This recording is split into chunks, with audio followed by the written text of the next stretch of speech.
Lihat mula. Bismillahirrahmanirrahim. إلى حضرة سيدنا محمد صلى الله عليه وسلم. الفاتحة. أعوذ بالله من الشيطان الرجيم. بسم الله الرحمن الرحيم.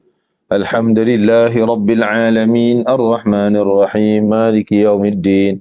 إياك نعبد وإياك نستعين. اهدنا الصراط المستقيم صراط الذين أنعمت عليهم غير المغضوب عليهم ولا الضالين. آمين. Kita mulakan talbiyah. Bismillah.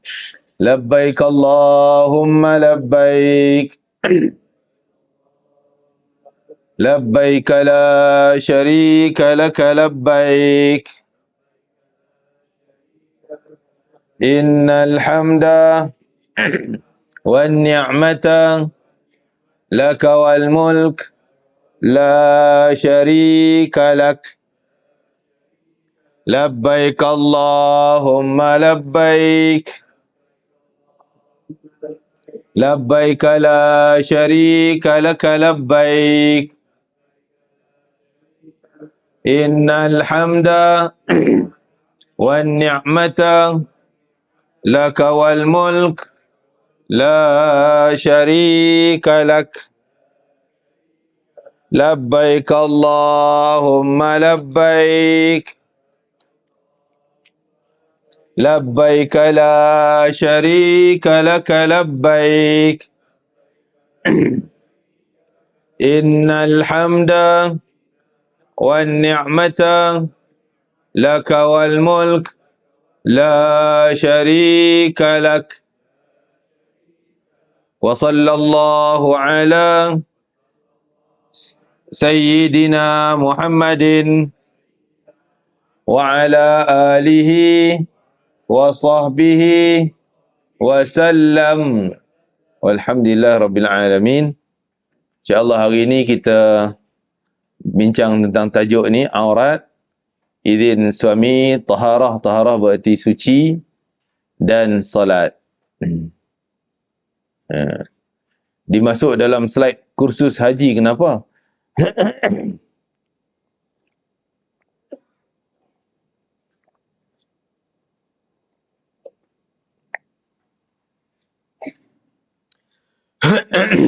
Dimasuk dalam slide kursus haji disebabkan banyak lagi jemaah kita, jemaah haji lah, yang pergi haji, di sana masih fail dalam urusan-urusan ni berkaitan wudu, solat, sedangkan dia dah buat haji. Jadi ini sangat merugikan haji dia. Kerana ibadah haji penting, nak dapat peluang semua hidup sekali. Dah ada peluang di sana, tapi benda yang kunci kepada makbul diterimanya tu adalah solat. Solat dia gagal, ibadah haji yang belanja puluh-puluh ribu pun akan terlibat gagal juga, kan? Kerana semayang masalah. Jadi sikit sebanyaklah kita masuk dalam slide ni, walaupun kita anggap, memang kita yakin semua tuan-tuan dah, yalah kita dah ada ilmu tentang berkaitannya. Tapi dicerita tentang aurat, sebab aurat juga melibatkan perkara yang penting. Syarat sah sembahyang adalah tutup aurat yang sempurna, kan? Banyak lagi jemaah kita yang berada di dataran dalam Masjidil Haram, tawaf, tapi auratnya masih terdedah, masih tak terkawal. Jadi menyebabkan tawafnya batal, sembahyang dia pun gagal dan sebagainya. Sebab tu dimasuk dalam slide ni, dalam siri kursus, pengajian kursus kita ni. Okey, yang pertama sekali tentang aurat. Aurat ni adalah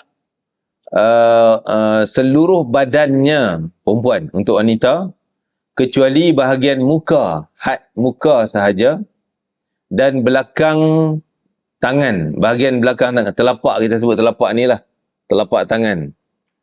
Sempadan telapak tangan ni tulang yang bonjol antara sendi ni, di sendi ni ada tulang bonjol kita di sini, kan?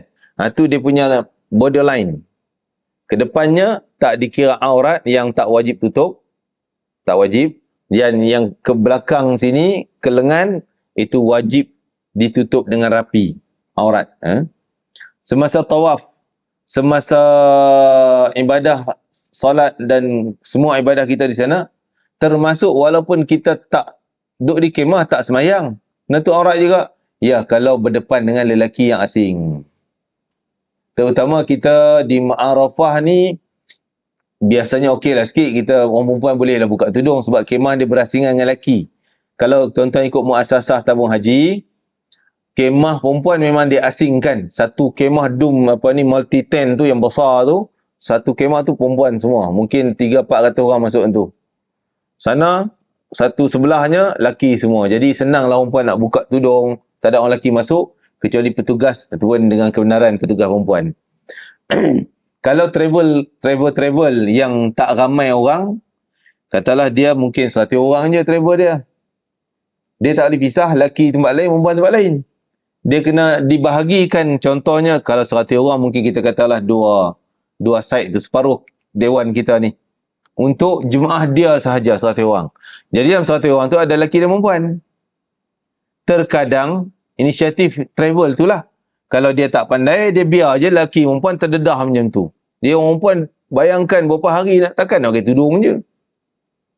Ataupun baring tidur, mata orang lelaki duk tengok. Kan?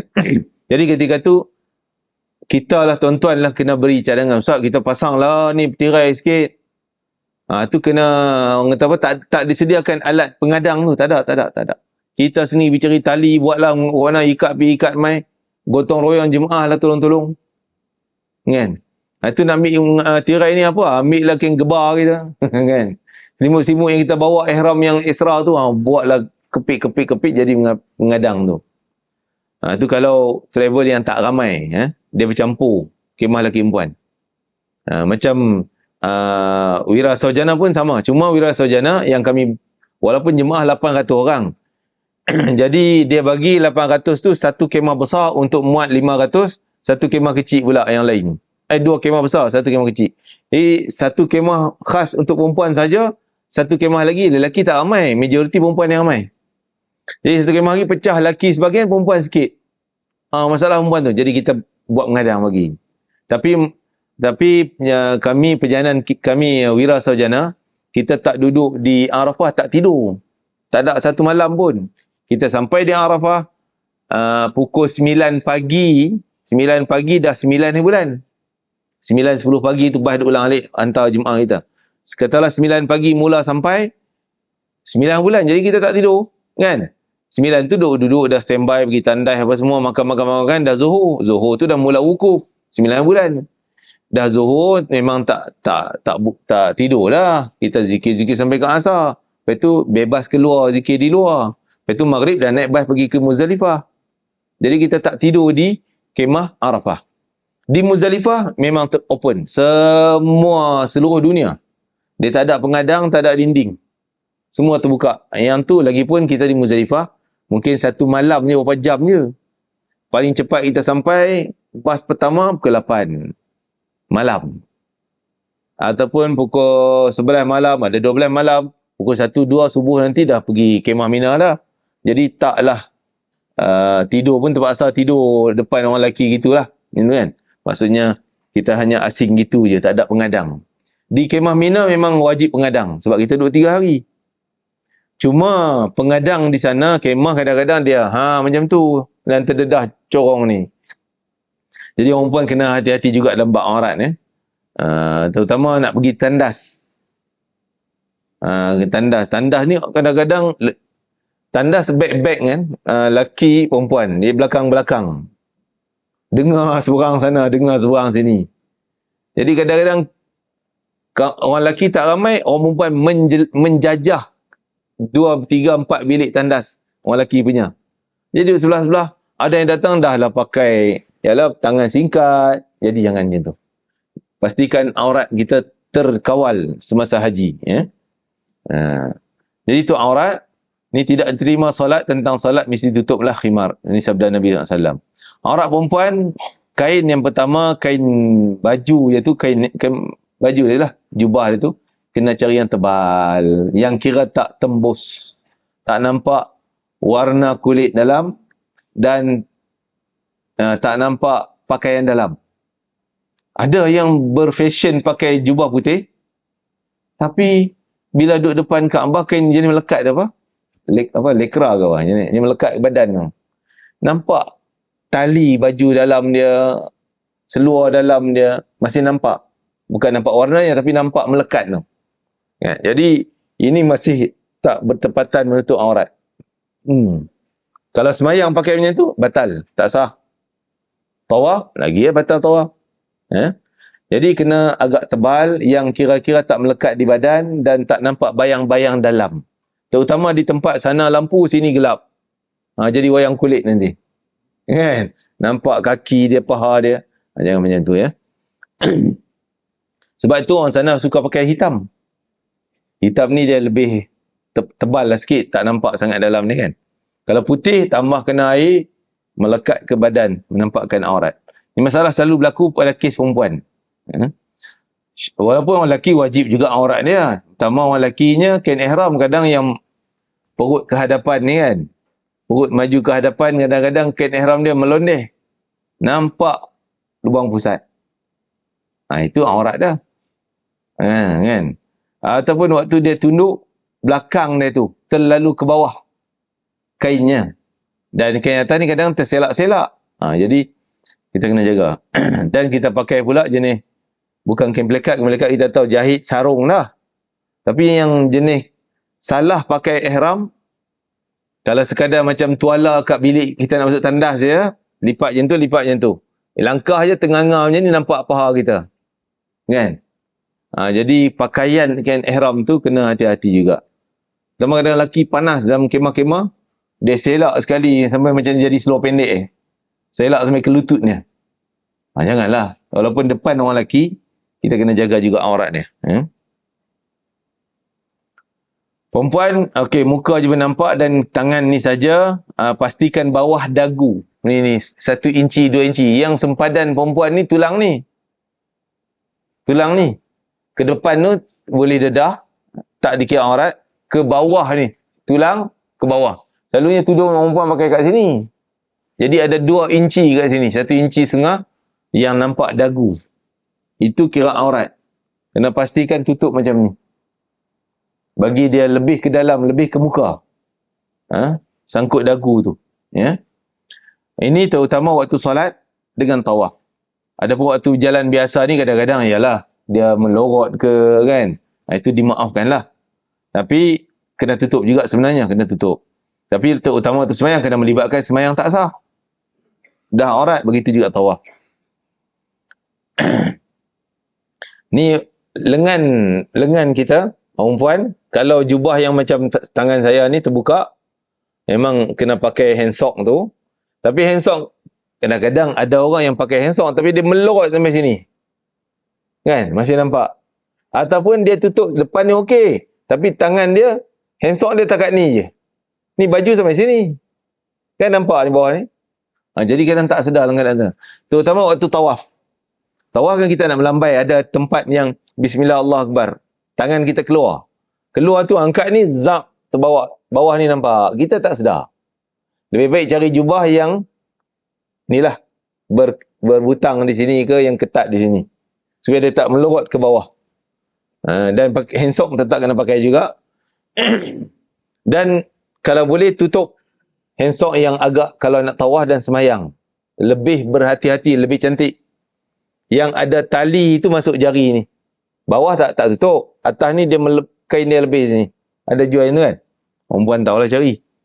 Supaya dia tak melorot. Dia tak jatuh sebab tali dah melekat di jari kita ni.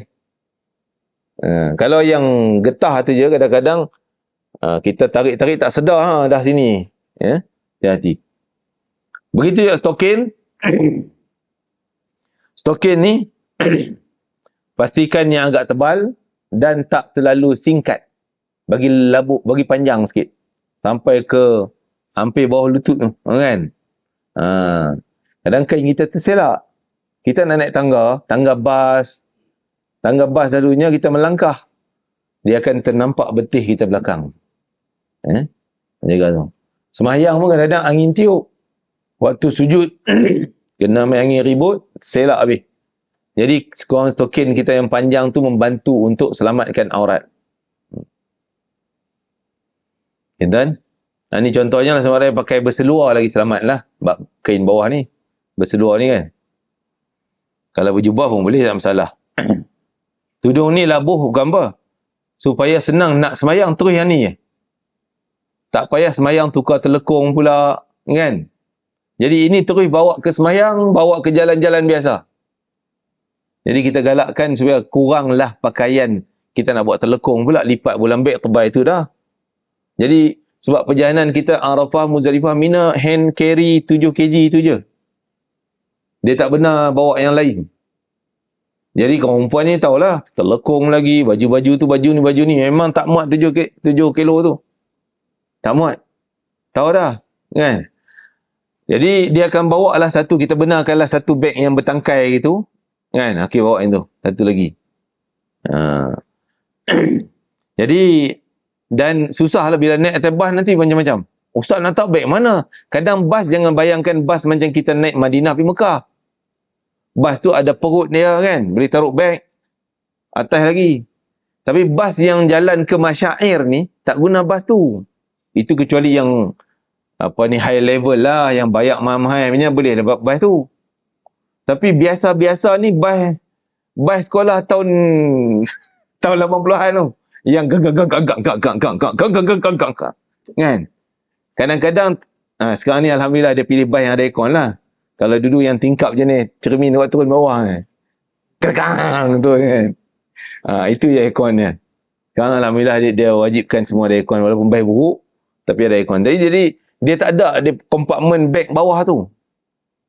Kebanyakannya. Jadi nak tak mana atas riba. Kalau 2 biji beg atas riba atas kepala satu. Atas riba ada satu, atas kepala satu. Nak turun tu cukup sesar. Jadi hati-hati kita dalam ni supaya kita kurangkan benda-benda yang boleh padat beg kita ni. Jadi kita pakai terus yang ni. Inilah pakaian kita pergi makan. Duduk kemah. Sembahyang terus dengan ni je. Dah tutup aurat. Tak payah nak salin-salin telekung ni. Okey. Kasut tinggi janganlah. Kasut tinggi. Janganlah pakai kan. Memang sangat tak sesuai dan memang akan kita suruh dia campak je lah kasut tinggi. Bayangkan jalan atas pasir pakai kasut tinggi. Jadi tak ada manfaat lah. Selalunya bawa jenis kasut perempuan lah sebab dia anytime boleh pakai kasut. Kita orang lelaki, time ihram tak boleh pakai kasut. Jadi kita tak galakkan orang lelaki bawa kasut. Sebab bawa kasut tu dah, ruang beg kita dah rugi lah. Bolehlah yang jenis nipis tu boleh. Slipper, kita minta orang lelaki bawa ekstra. Dia pakai satu, bawa lah satu lagi slipper Jepun tu. Kan? In case, macam saya pernah kes berlaku, di Arafah, hilang slipper. Kita bawa sepasang tu je, pakai yang tu je. Duk kemah, nak keluar kemah, kasut slipper dah tak ada. Allah Akbar. Bayangkan sana jalan atas pasir, atas simen, atas tar. Tengah cuaca 50 darjah. Mendidih kaki, melecup kaki. Kalau tak kasut. Terpaksa tebal muka, pinjam kau tu. Pinjam kau ni. Lepas tu saya tunggu last kali. Siapalah kau ada extra tersumbat-sumbat bawah kapet ke apa ke. Tunggu sampai orang keluar, saya nak tinggal seorang situ. Lepas tu ada jemaah tu, dia terlupa apa benda tu, main cari-cari. Ustaz kenapa tak keluar ni? Tanya kita pula. Saya kasut ni nak cari bawah kapet ni bagi orang keluar habis dulu. Oh Ustaz, saya ada extra bawa kasut. Alhamdulillah Allah hantar malaikat main katanya. Hantar malaikat main bagi kasut. Saya dah fikir, ya Allah, tolong aku, ya Allah, kasut tak ada ni, masalah ni, nak pergi jalan. Di Muzdalifah, pasir. Kemah Mina nanti, macam mana? Memang kawasan tu tak ada orang jual sipar-sipar ni. Tak ada kedai yang jualan. Doa, ya Allah, tolonglah, hantarlah macam mana keadaan bagi aku ada sipar. Sama ada orang ekstra tinggal ke, saya pinjam lah, ambil lah. Tapi dia main hantar. Allah hantar dia. Saya kebetulan ingat, ada bantal tengkuk tu tinggal. Cari-cari tak ada, mungkin isteri saya bawa kot. Tapi Ustaz tak ada sipar. No, keluar beg bagi. Alhamdulillah. Ya. Itulah kita minta pada Allah Ta'ala, Allah hantarlah. Tapi itulah orang lelaki elok bawa extra slippernya. Pastikan tumitnya dari getah, dia kata. Lebih baik janganlah baik kasut biasa je. Kasut. Perempuan ni kasut macam sukan gitulah. Yang ringan, yang nipis. Masalah berkaitan aurat wanita, menutup aurat adalah satu syarat sah tawaf. Sekiranya terbuka aurat secara sengaja, maka terbatal. Pasal apa dia kata sengaja? Tak sengaja dimaafkan. tadilah, dikira sengaja kalau dia tak pakai hand sock. Dengan baju terbuka macam ni, hand sock tak pakai. Sengajalah tu. Memang tangan kita macam ni je, angkat-angkat, akan nampak aurat. Yang atau saya tak sengaja Ustaz. Pakaian tak lengkap berarti sengaja. Kalau pakaian lengkap, pakai hand sock sampai sini lah, sampai ke siku. Tapi tak tahu baju tu jatuh macam ni. Itu lain lah. Jarang berlaku. Kan? Sekiranya terbuka dan segera ditutup, tidak dianggap terbuka aurat. Ternampak cepat-cepat. Itu kira dimaafkan. Yang tadi tak sengaja, angin tiup ataupun jatuh terguling ke, orang nampak. Kan? Itu tak berdosa, tak sengaja. Tengok, tidak batal. Sebelum tawaf, pastikan aurat tertutup dengan baik. Sama-sama perempuan. Selalunya bak rambut. Selai je main depan ni. Itu menyebab batal tawaf. Jadi sama-sama perempuan tengok, you punya rambut tu sini. Kena selit masuk dalam dagu ni. Kena selit. Okay. Ketika isyarat ni, istilah yang angkat tangan ni. Tangan dalam keadaan terlekung. Lebih baik. Perempuan terlekung labuh. Angkat tangan gitu je. Tak payah nak bawa keluar tangan. Tak perlu pun terdedah. Tertutup dengan terlekung boleh. Memakai sarung lengan. Okey. Aurat perempuan, masalah berkaitan aurat lagi. Aurat wanita semasa tawaf. Kes tadi bawah dagu kita dah sebut. Bahagian tangan sehingga pergelangan tangan kita dah sebut ni. Digalakkan pakai stokin tebal kaki. Berhati-hati agar tidak kelihatan anak rambut. Terutama orang yang pakai gelas ni. Aurat di luar tawaf seperti hukum tadi juga kena tutup macam tu juga. Kan?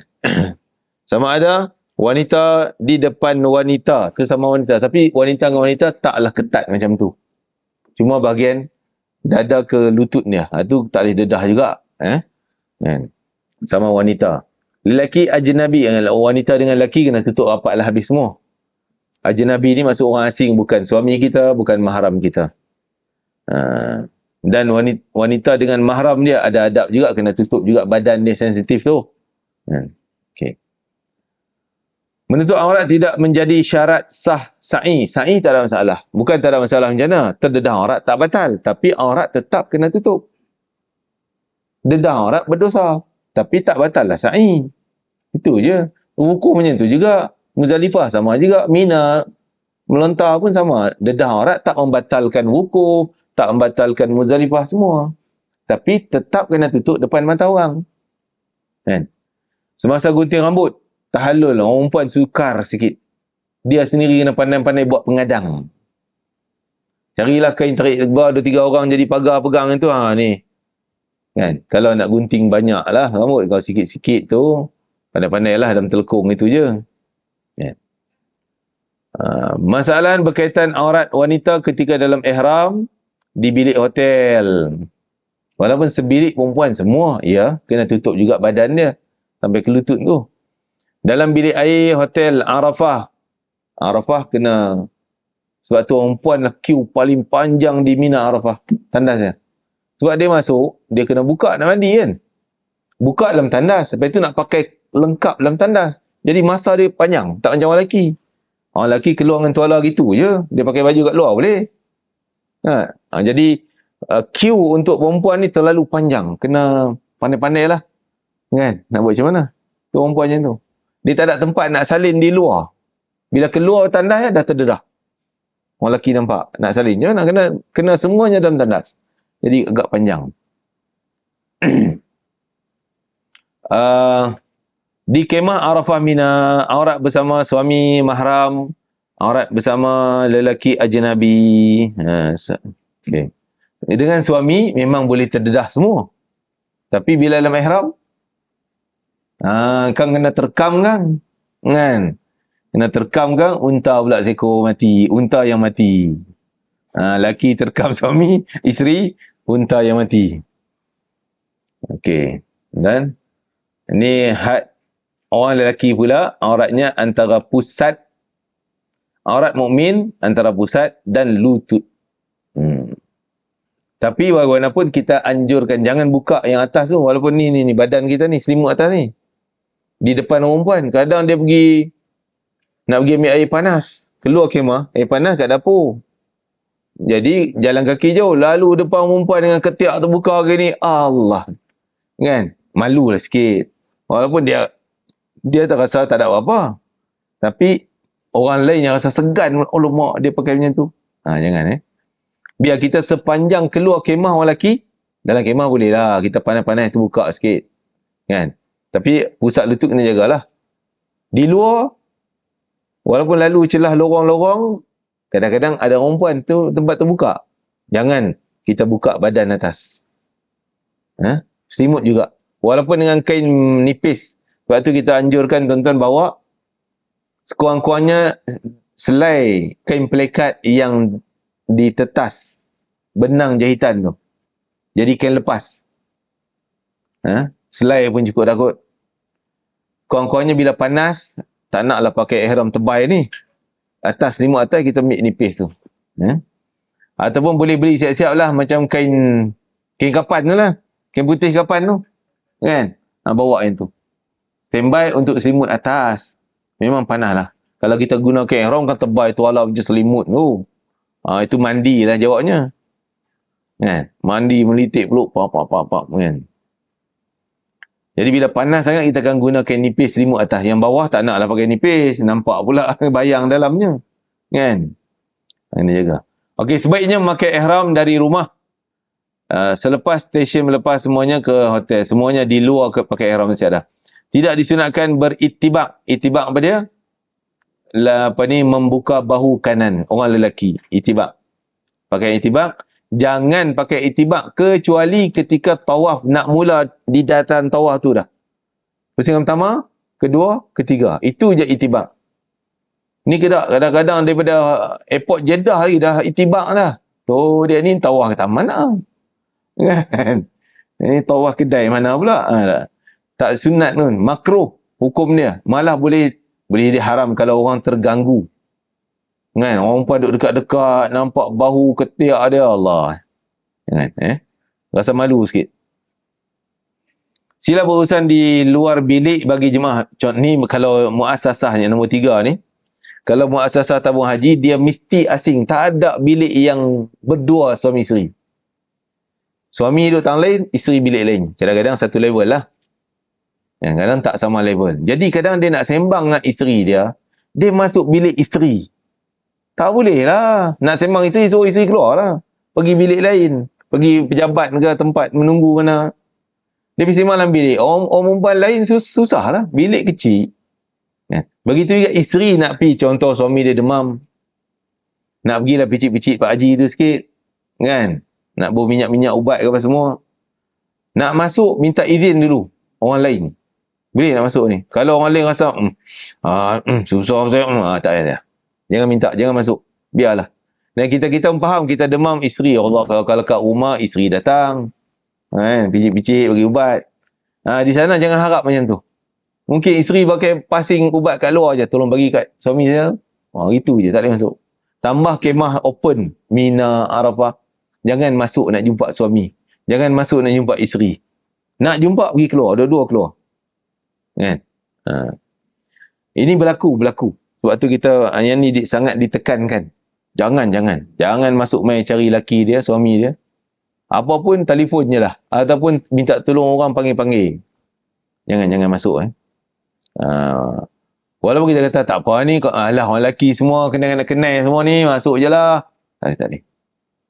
Ada orang yang mulut manis. Senyum tak apa, okey. Dalam geramnya aku, menyampahnya, masuk mai. Kan? Tak boleh. Berdosa di sana. Sebab kita menyakiti, mengganggu orang lain. Itu bab aurat. Ringkas bab aurat tadi. Keizinan suami dalam pergi haji. Kita pergi haji ni. Setiap kali nak musafir, khususnya bab haji umrah, mesti dapat izin suami kalau suami tak pergi. Ni kes pertama, katalah suami tak nak pergi haji. Dapat dua-dua, mungkin suami tolak. Tapi suami izinkan isteri dia pergi. Selalunya kes macam tu kena ada surat. Surat apa? Surat sign daripada suami membenarkan isteri dia pergi. Ada jemaah kita. Jemaah lah Malaysia. Oh, di sini suami dia izin tak pergi, you pergilah, pergi, tak masalah, I duduk seorang, anak-anak boleh tolong semua ni. Okey. Kan? Dah kawan tu terbang dah 2 minggu dia kacau. Kau bila nak balik ni? Kau bila nak balik? Baru seminggu 2 minggu, haji tak mula lagi. Dah tanya bila nak balik. Kan? Oh, dah sebulan dah dia panas dah. Oh, silap sikit dah mula mesej dah, marah. Sampai kawan tu nak buat haji pun terganggu. Sampai dia telefon pegawai-pegawai tabung, tolonglah bagi tiket awal sikit pada isteri saya ni balik awal. Sudah. Bukan kerja mudah nak tukar tiket. Sebab tu ada surat. Dah kalau ada surat sign tu, memang tabung haji takkan layan lah. Kan? Sudah dikira keizinan. Dia boleh buat. Dulu zaman tak ada surat, pakai izin mulutnya. Tak apa pergi, saya izinkan. Tapi last kali dia kata, saya tak pernah izin isteri saya pergi. Mungkin dia jenis on off ni, lupa. Kan? Saya tak pernah izin pun isteri saya pergi. Dia pandai-pandai pergi sendiri. Masalah, bergaduh besar. Kan? Jadi ada surat, senang. Tabung haji pun senang luluskan.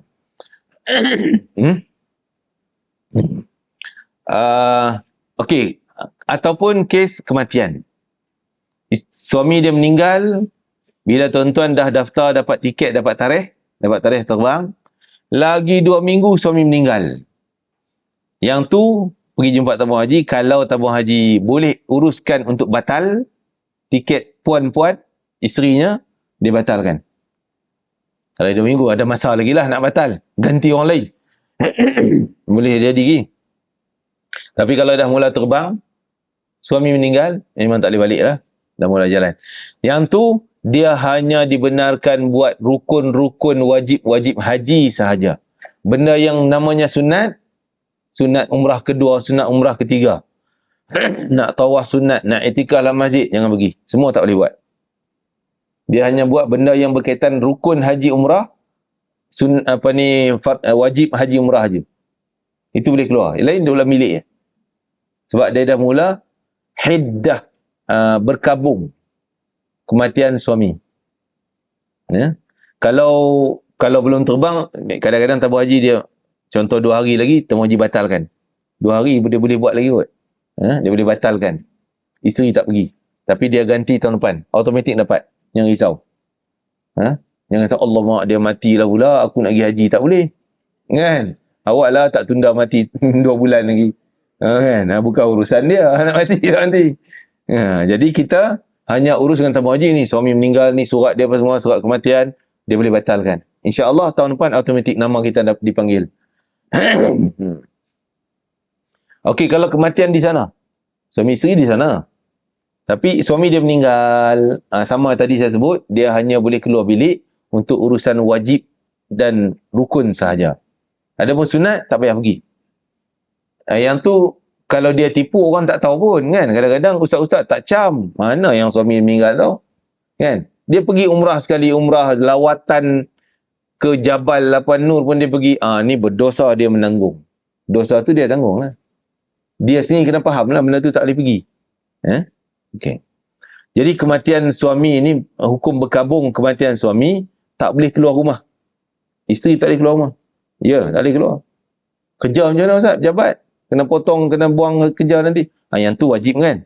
Boleh pergi. Buat benda yang wajib, yang tak boleh elak je.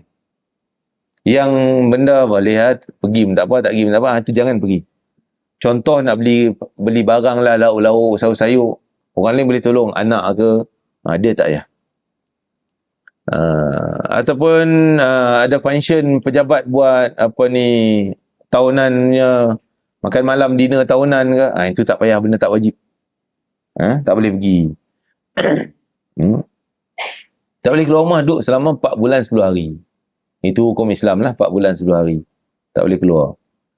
Jadi cuma dia dah ada di sana, di Mekah tu, dia duduk dalam bilik lah, tu rumah dia. Bilik, dia buat yang benda yang wajib. Pergi benda yang wajib dan rukun sahaja. Ada yang sunat, tak payah pergi. Jika seorang wanita menunaikan solat 5 waktu, berpuasa bulan Ramadan, mengawal kemaluannya, yakni maruahnya, dan taat kepada suaminya, masuklah dia ke dalam syurga dari mana-mana pintu yang dia kehendaki. Syurga berebut dia. Mailah sini, syurga berebut. Okey, siapa yang wajib dapat izin? Macam mana, bila masa nak dapat izin suami ni?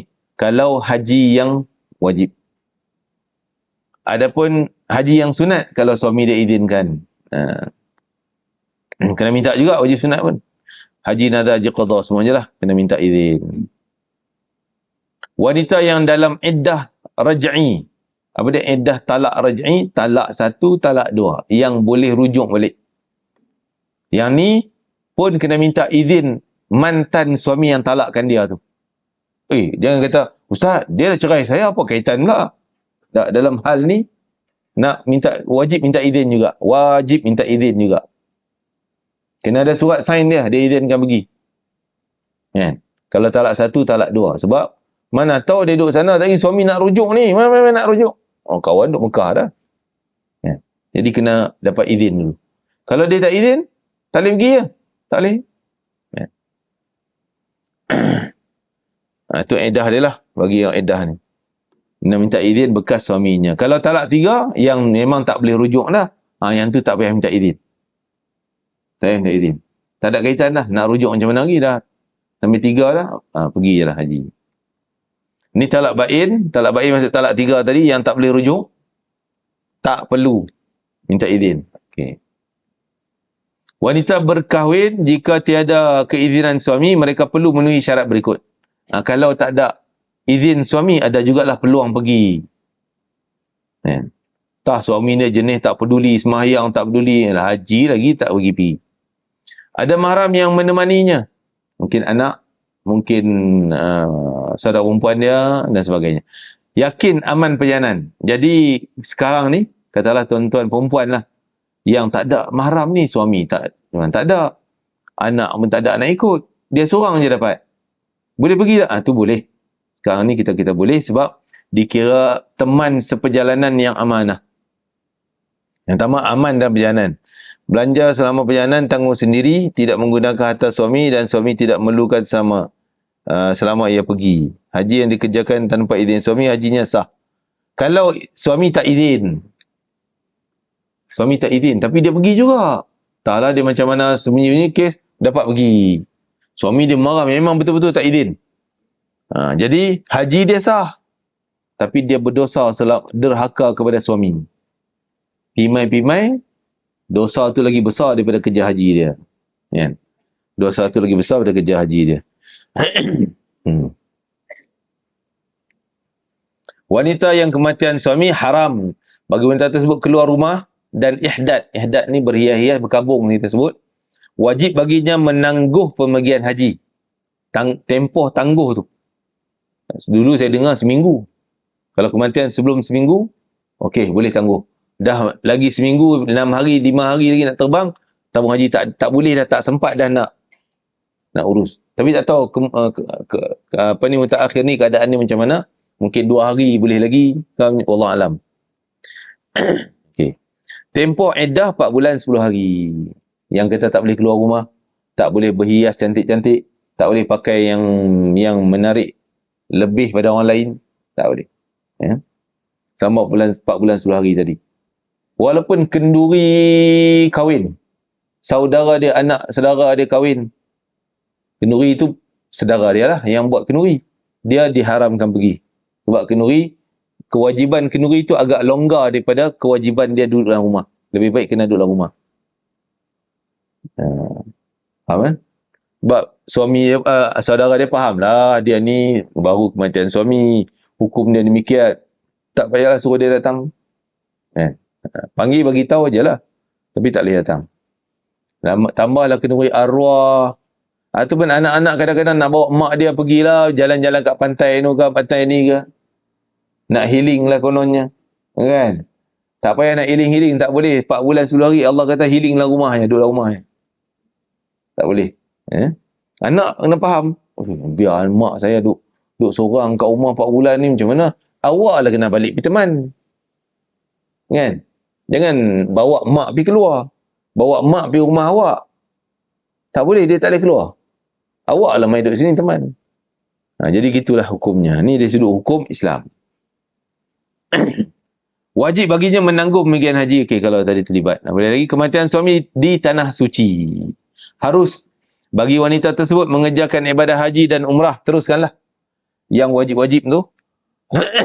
Kurangkan keluar masuk hotel kecuali ada keperluan hajat. Di dalam bilik je.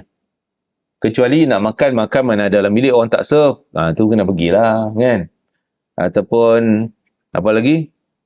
Apa je lah. Mungkin bilik ni orang nak suruh keluar, nak repair. Tu kena keluar lah. Benda yang mesti. Menyelesaikan perkara yang berkaitan dengan ibadah haji dan umrah. Menunaikan solat di Masjidil Haram. Mengikut program yang disusunkan oleh maktab sekiranya bimbang. Ini penting ni. Sekiranya bimbang, dia duduk sorang-sorang dalam bilik. Orang semua keluar pergi masjid. Dia sorang dalam bilik, takut.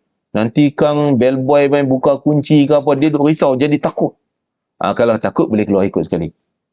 Kalau dia rasa tak apalah, okey ni, jamin, ni 5 star punya hotel. Kan, kita tahu, jangan ganggu tu, tak ganggu, tak masalah, tak risau. Aman, duduk di bilik. Kalau dia rasa risau, tak tenang jenis, dia lah kadang-kadang suami meninggal kan, dia meracau lah apa semuanya, itu kena ada teman. Dalam bilik jadi murung, jadi masalah besar lagi, lebih baik dia keluar. Tengok keadaan dia. Kalaulah kursus di maktab, selalunya kita buat kursus. Kuliah-kuliah lah, kuliah haji, kuliah apa je lah umum. Kita berwajibkan jemaah untuk join sekali. Tapi kalau keadaan dia duduk dalam bilik, tenang, aman, lebih baik dia dalam bilik je. Kita bagi rakaman je kat dia. Video je. Kan? Perlu menjaga adab dalam iddah. Sentiasa bersama dengan perempuan yang fiqah. Tidak boleh dengan fiqah. Perempuan yang boleh dipercayai. Ya, InsyaAllah semua orang buat haji ni, InsyaAllah boleh percaya semualah perempuan semua amanah. Ihdad. Ini hukum ihdad, hukum berkabung tadi. Setelah kematian suami, tak boleh memakai pakaian dan berwarna yang menarik perhatian orang lain. Dia lain pada yang lain. Dia. Orang pejabat dia biasa pakai baju kurung gini je. Perempuan punya tu. Dia pakai, dengan ada bunga kat sini. Kan, berbunga di kepala ni. Kan. Baju selang kau tu pusing ke sini. Tu lain, dia macam tak boleh. Tidak pakai emas permata, perhiasan buang. Tidak pakai wangian bauan di badan dan pakaian. Tidak pakai celak mata, ni mencantik. Jadi tak boleh hias, tak boleh make up. Jangan. Biar nampak normal, biasa je, tak payah. Tidak memakai solekan yang boleh menarik perhatian, tidak memakai inai, tidak memakai minyak rambut dengan tujuan hiasan kecantikan. Kalau pakai minyak rambut tapi dalam bilik je, tu tak apalah untuk rawatan rambut dia dan sebagainya. Make-up dia biasa dah, sebelum tidur mesti make-up bau gincu, merah, hijau, kuning, kelabu asap semua bau. Kan, hijau tani, merah, tak apalah pakai dalam bilik kan, nak tidur tak apa. Keluar tak boleh. Kan. Mungkin kita anggap, Allah Ustaz, suami mati dah. Dia nak cemburu apa lagi? Kan? Dia tak cemburu dalam kubur dah. Tak. Yang pertama ni hukum Allah. Yang kedua, suami masih tahu. Dikira macam kecurangan isteri dia. Patut 4 bulan 10 hari tu hak dia lagi. Hak suami lagi. Isteri ni hak dia lagi. Kan? Tak boleh mencantik depan untuk orang lain. Tak boleh.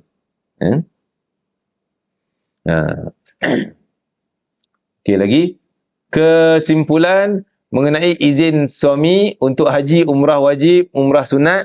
Jemaah haji wanita hendaklah ditemani oleh mahram kalau ada, atau suami. Okey, ni sepatutnya pada asas hukum. Dan ada satu keharusan dia lagi, ditemani. Ni harus, boleh sekarang ni menunaikan haji wajib, haji umrah wajib dengan ditemani oleh perempuan fiqah. Macam kita pergi grup lah. Memang kita ada perempuan lain kan. Tak ada lah dia seorang je perempuan, orang lain semua lelaki belaka. Tak. Jadi banyak lagi. Boleh lah. Kesimpulan jangan risau. Saya tahu ada seorang ustaz ni tak ada mahram, tak ada masalah. Boleh pergi. Mencari rakan dan wanita yang fiqah, carilah sesuai dan boleh diharap, cenderung dan sebagainya. InsyaAllah orang semua buat kerja haji, kita anggap semua orang baik lah. Tak ada lagi kita nampak perempuan yang curang. Mencurangi rakan wanita dia. Tak ada. Semua jaga. Contohnya nampak aurat, tak ada kata engkau tak usah pakai aurat lah. Lebih baik tak usah pakai rambutnya tu. Buka je tudung. Tak ada lagi orang perempuan di sana yang suruh macam tu. Dia nampak, ajar. Ni nampak ni rambut ni tutup sikit. Okey lah, ni kira perempuan yang baik. Dan alhamdulillah, selalunya ujian hati yang baik ni akan diuji oleh Allah. Di mana ujiannya? Saya nampak banyak, masa di hotel, duduk sebilik 3 orang, 4 orang, 5 orang. Sama-sama perempuan lah. Oh, kawan dia demam. Dia tolong ambil makanan, bawah mangkuk, pinggan. Oh, naik. Yalah, kawan tak boleh bangun kan. Bawa naik makanan. Tanya, ni mak ke, kakak ke? Dah ada kawan je. Baru kena datang haji ni je. Jadi baiklah, hati tu baik. Allah uji. Di mana ujian selalunya nak tengok lulus tak lulus. Ujian kita, exam kita di mana? Di Mina. Yang ni akan teruji. Yang duduk dalam bilik tu rapat ke mana. Berdua. Tolong dia ni nak bawa makanan pada dia dan sebagainya. Cari ubat dia sakit, teman pergi klinik. Di Mina bergaduh besar. Selalunya. Bukan semualah, bukan semua. Ada kes-kes yang berlaku macam tu. Jadi sebab apa? Di Mina ni lah syaitan cari peluang. Nak masam muka dengan kawan. Nak bergaduh mulut, nak berperang. Tolong. Dia akan ungkit tolong-tolong dia tu. Kan? Kawan dia lupa nak bawa balik air je di kemah Mina. Oh, engkau ni malas betul. Aku ingat tu kat hotel aku yang bawa makanan kat engkau tau. Ungkit. Fail kita. Habis pahala sana.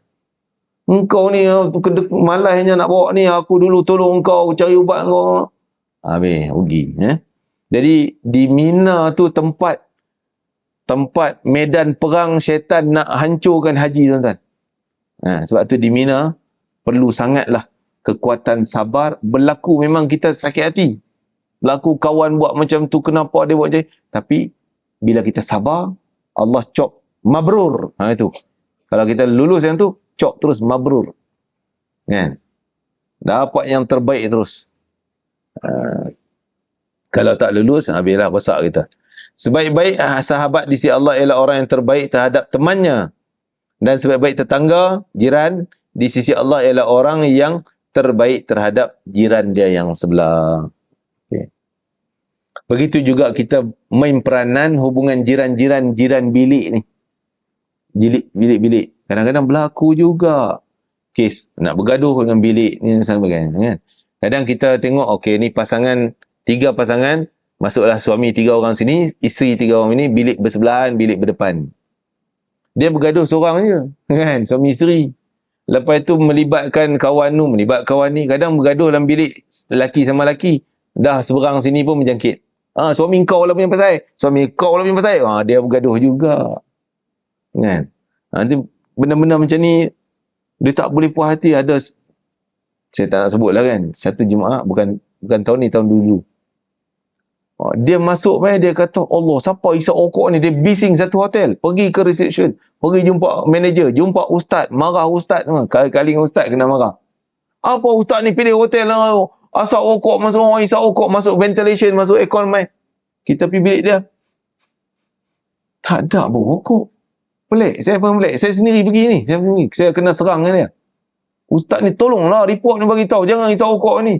Kita pergi manager dia, ada orang isap rokok. Tak. Dia tengok dalam CCTV punya, kat tangga pun tak ada. Tangga kan, bilik yang pintu tutup pintu. Jadinya orang nak pam rokok kat situ lah. Tengok dalam kamera tak ada siapa isap rokok. Pekerja bawah mana tak ada isap rokok. Rokok di luar lah. Luar hotel tu ada lah dia orang sembunyi-sembunyi. Kan? Tapi dia kata, bau rokok kuat lah. Saya tak boleh lah. Ni asma lah, gini. Macam-macam. Tapi kita pergi hidu tak ada. Member sebelah dia mulut bising, member tak berani nak bising. Dia kata, Ustaz, kami duduk dalam bilik, kami tak rasa busuk pun. Ini member dia kata. Tapi dia ni, Allah, tak boleh lah, tak boleh tidur lah. Tidur pun terkejut, jaga bawa rokok ni. Hai, pelik dia seorang ni. Dan saya nak cakap kasar sangat, tak boleh, bukan apa. Kalau sebaiknya macam tu, kita panggil dia, motivasi dia, so banyak istighfar. Bertaubat pada Allah, pergi sembahyang taubat, sujud pada Allah Ta'ala, minta ampun daripada Allah. Ada benda. Dia seorang yang kena. Dia seorang yang baunya. Orang lain tak rasa bau pun. Kan? Jadi kadang-kadang benda tu main. Dan 1 tahun berlaku pada jemaah saya, lalat. Hotel 5 star. Sofitel zaman tahun 2005 saya pergi tu. Sofitel masih ada lah. Sekarang ni innalillahi wa inna ilaihi raji'un, arwah dah. Sofitel tu. Jadi hotel 5 star, duduk tingkat 7. Makan di tingkat 7 restoran tu nampak boleh tengok Kaabah. Ya. Bilik besar. Dia kata dalam restoran makan, tengah makan lalat datang. Dia kata hotel 5 star pun ada lalat. Ngapa ni? Dia komplain. Kita kata, alah, takat seekor, 2 ekor tu biasalah. Tak payah nak komplain bising sangat. Dia kata, ni apa pesta tak jaga ni, lalat masuk. Esok mai komplain, lalat, lalat, lalat, lalat. Jadi zikir dia, lalat, lalat, lalat, lalat, lalat, lalat. Lemah kita. Ajar, sabarlah, tak apalah. Ada seekor lalat tu biasa, ni tanah Arab. Kat mana pun ada lalat. Tak boleh apa tu pesta ni. Lepas tu Allah bagi ke balak ke dia. Mulut bising sangat. Balak apa? Pelik ni. Benar tuan-tuan tak percaya kalau saya cerita. Lalat datang hurung muka dia. Sampai dalam bilik dia. Ish, apa ni? Ish. Orang nampak lalat. Wah. Orang ni tak kenal pun. Satu bilik dekat 9 orang. Bilik besar. Tapi orang tu tak ada apa pun. Muka dia. Ish. Oh, apa ni Ustaz? Sampai dia rasa masuk mulut dia lalat. Esok kita panggil dia. Suruh istighfar, taubat, minta ampun. Pergi depan Kaabah. Sujud, minta ampun kepada Allah Ta'ala. Semayang, sujud lama-lama, minta ampun. Mulutnya Allah, aku mulut jahat. Habis dia kutuk orang ni, melibatkan orang semua. Ni hati-hati kita mulut kita. Kadang-kadang mulut kita celupa, Allah hantar lagi banyak yang mengganggu kita tu. Macam-macam ujian Allah Ta'ala. Jadi kita hati-hati di sana. Kalau ada pun, astaghfirullahaladzim. Mula dengan istighfar kita dulu. Mungkin salah kita sebab tu kita jumpa benda ni. Kotor kita sebab tu kita jumpa benda ni. Yang ada dalam ni. Allah nak bersihkan kita. Jadi banyakkanlah bertaubat dan istighfar pada Allah. Okey, taharah kita masuk bab istinja. Istinja ni selalunya dia cerita semualah. Istinja ialah bersihkan najis daripada kemaluan depan, kemaluan belakang, qubul dan dubur. Ini dalil dia. Maksud, bersihkanlah diri dari kencing kerana kebanyakan siksa kubur berasal dari bekas kencing tersebut. Jadi orang lelaki, ni lebih khusus orang lelaki. Orang perempuan ada juga kesnya. Tapi orang lelaki selalunya bila kencing, dia rasa air dah berhenti, dia terus basuh kemaluan. Orang perempuan sama. Tapi dia sebenarnya dia tak istinja. Kalau dalam istilah fiqah dia istibrak. Istibrak ni menekan-nekan supaya air yang saluran-saluran tu setiap dua tu keluar habis. Sunnah buat istibrak iaitu kita berdehem. Bukan suruh bunyi tu, tapi kan menekan kan, supaya air kencing sikit-sikit tu keluar. Kalau tak buat, sunnahnya buat 3 kali selepas kita rasa kencing kita dah tamat, baru buat benda tu. 3 kali sekurang-kurangnya. Kalau orang muda 3 kali okey dah. Orang tua-tua bukan 3 dah, mungkin 5 kali kan.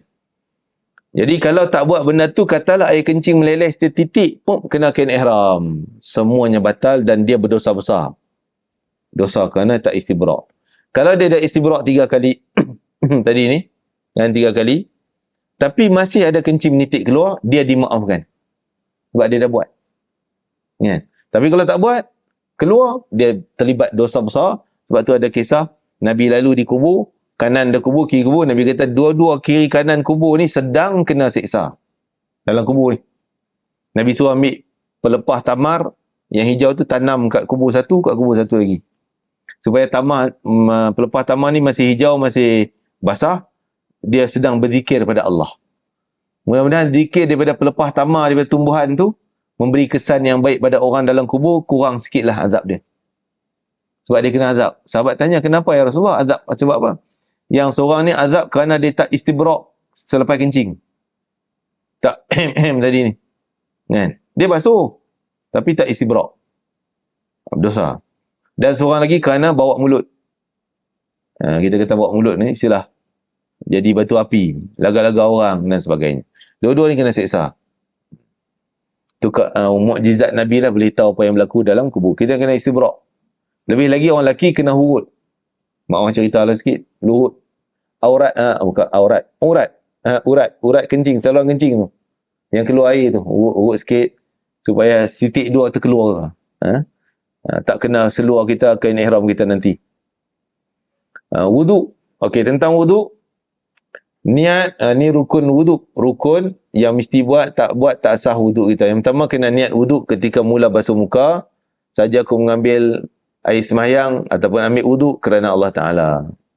Basuh muka dengan had. Had muka ni, daripada mula tumbuh rambut, kita buat 4 poin ni. Muka kita ni letak 4 poin. Satu di mula tumbuh rambut, satu lagi tulang dagu. 2. 3 di anak mula telinga kecil ini sebelum lubang tu. Dan sini. Samalah dua-dua ni. Jadi 4 poin tu kalau kita letak benang lah, zap, zap, zap jadi diamond tu, itu dalaman muka. Itu dalaman muka. Lebih kurang lah, bukanlah betul-betul shape diamond tu kan. Tapi lebih kurang macam tu. Tu poin dia. Jadi muka tu lah kena wudu, itulah bukan aurat perempuan. Lain pada tu adalah aurat perempuan. Sebab tu kita kata tadi, poin di bawah dagu ni masalah lalu. Macam mana Ustaz? Ustaz kata mula start rambut, kawan tu rambut dia start tahun ni. Kan, dia start tahun ni, tak ada rambut. Dia waktu dululah. Waktu handsome tu kat mana, agak-agak dia rambut dia kat sini kan. Okeylah, situlah mula dia. Okey, menyapu kepala dengan air, basuh tangan, 2 tangan tadi sampai ke siku. Okey, menyapu kepala sampai air, kepala dengan air sekurangnya 3 kali, basuh 2 kaki sampai pukul lali, tertib. Ini rukun wudu. Kaedah berwuduk di lokasi Masjidil Haram. Okey, dalam Masjidil Haram dah ada paip wuduk. Tak payah keluar masjid. Mungkin tuan-tuan yang pergi baru ni jumpa lah benda tu kan. Saya rasa lepas COVID kot dia baru buat. Ataupun sebelum 2019 dah ada. Dah ada sikit dia mula buat. 2019, 2018 tak ada lagi kot. Tak pastilah. 2019 dia dah mula buat. Tapi tak komplit. 2020 kita pergi. 2020 tak boleh pergi. 2021 tak boleh pergi. 2022. Kan? 2022 pergi tu. Haji tu. Dah ada. Dan untuk perempuan pun ada. Dia taruh tirai. Jadi senanglah nak buka tudung semua. Ada tirai pengadang orang lelaki tak boleh nampak. Bawah tangga-tangga eskalator tu. Tuan-tuan jumpa eskalator akan turun ke bawah. Selalunya dia sumbat bawah tangga tu. Kawasan lelaki, kawasan perempuan. Orang lelaki senang. Ambil paip zam-zam pun boleh. Kan? Okay. Orang perempuan ni masalah sebab nak terdedah aurat dia. Guna penyembur air. Ni dengan guna penyembur. Tu kita akan guna praktikalnya masa praktikal kita nanti insya-Allah. Saya bincang dengan Raja Salwa. Nak buat praktikal kita tu, kita terpaksa sebelum penerbangan awal tuan. Tuan-tuan nak catat tak? Tarikh penerbangan. First penerbangan. Kalau tak dapat maklumat ni, tuan-tuan catat. Ni kira-kira penerbangan first KT1 1 Zulkaidah sama dengan 9 Mei. 1 kaedah 9 Mei. Itu penerbangan yang pertama. Semua tu pergi Madinah lah. 9 Mei hari Khamis. Last penerbangan. Penerbangan yang paling hujung. Terakhir 3 Zulhijjah. Sama dengan 9 Jun. 9 Jun. Hari Ahad. Itu penerbangan yang last. Untuk KT tabung haji. Kapal terbang yang catat under tabung haji. Wukuf Arafah. Wukuf Arafah 9 Zulhijjah lah. 15 Jun. Hari Sabtu. 15 Jun. Hari Sabtu. Okey. Itulah penerbangan kita. Saya tak pasti tarikh bila yang tak masuk Madinah. Jadi kan tadi 9 Mei masuk Madinah. Yang dia tukar masuk Mekah pula. Ada tarikh dia. Dia tak catat di sini. Tak pasti nanti dia akan keluar kemudian. Penerbangan awal sampai berapa bulan. Penerbangan akhir bermula daripada bila sampai bila. Okey. Kaedah berwuduk. Jadi perjalanan di Arafah, Muzdalifah. Terutama kalau tempat terdedah, orang perempuan kena hati-hatilah. Rambut tu kena jaga juga. Okey. Untuk orang perempuan, katalah dia nak selak ni kan nampak rambut. Sebab dia nak basuh rambut ni. Boleh je orang perempuan kalau di Arafah, saya cadanglah kalau benda tu boleh. Orang kata apa, tak mudaratkan perempuan sekalian. Dia boleh je basahkan air di atas telekung dia. Untuk ganti sapu rambut tu. Tuang je sebotol kan. Basuh muka, okeylah boleh terdedah. Tangan, tangan, yalah kalau sanggup basuh baju basah-basah tu tak apa. Aku tak sanggup. Begitu yang atas ni. Kalau sanggup dibasahkan, biar kita tepuk-tepuk air tu sampai rasa macam kena kepala. Tu kira dah macam hukum sapu kepala tu dah selesai lah. Begitu kat sokin. Kalau malah nak buka, dia basuhkan dengan sokin. Kalau anggap tak memudaratkan, tak membusukkan. Selalunya atas kepala boleh je. Sebab sekejap je kering. Ya. Kita orang lelaki pun kalau panas sangat, selalunya akan basahkan rambut lah, kita spray sampai basah. Sejuk sikit. Penyembuh air ni, botol penyembuh air tu boleh kita kata wajib bawa. Sama ada bawa dari sini. Kan? Selalunya akan guna. Dalam bas kita ambil wuduk kadang-kadang, ataupun terutama tempat-tempat ni, nak pergi nak tunggu paip wuduk dia kecil sikit. Orang ribu-ribu, puluh-puluh ribu. Satu kemah tu. Jadi kita terpaksa kena queue panjang, ada botol senang. Kan? Okey. Wuduk, apa dia ni? Amalan sunat, banyaklah amalan sunat. Menyapu air ke seluruh telinga, semua tentu boleh baca lah ni. Singkatkan. Perkara batal wuduk ni penting. Okey. Yang batalkan wuduk, biasanya kita kata 4. Saya sebut dulu 4 kan, tuan-tuan dah catat sekali. Yang pertama, ayat dia macam itulah. Tapi senang ringkas saya sebut, terkeluar sesuatu daripada 2 kemaluan. Apa yang keluarnya tak kira lah, apa pun. Angin ke, air ke, darah ke, najis ke dan sebagainya. Apa yang keluar, batu je, cacing keluar, batal wuduk. Semua benda keluar, batal wuduk. Faham Yang kedua, hilang ingatan, hilang akal, senang. Hilang ingatan dengan sebab gila pengsan. Maksudnya kesimpulan kata hilang akal. Akal kita tak berfungsi. Apa dia? Sama ada kita gila, orang tu gila lah. Pengsan, mabuk, pitam, tidur. Tidur ada kecuali dia. Tidur batal kecuali yang tetap kedudukan punggung. Macam tuan-tuan duduk atas cushion, saya duduk di kursi ni. Kursi keras lah, bukan kursi yang jaring tu, macam jala tu. Kalau kursi jala tu, angin boleh keluar daripada punggung kita kan.